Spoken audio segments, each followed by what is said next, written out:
Hello' guys, আশা কৰোঁ সকলোৱে ভালেই আছে। ভিডিঅ'টো ভাল লাগিলে লাইক কৰিব, ভাল নালাগিলে ডিছলাইক কৰিব, লগতে চেনেলটো ছাবস্ক্ৰাইব কৰিব নাপাহৰিব।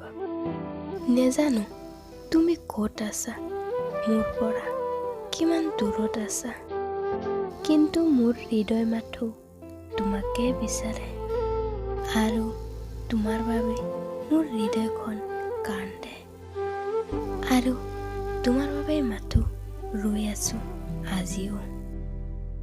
তোমাৰ যদি মোৰ মৰম ভাল পোৱা মনত আছে, তেতিয়াহ'লে তুমি উভতি অহা। মই জানো তুমি উভতি আহিবা। মোৰ পৰা আঁতৰি বেছিদিন থাকিব নোৱাৰা, কাৰণ তুমিও মোক ভাল পোৱা আৰু মই ৰৈ থাকিম মাথো তোমাৰ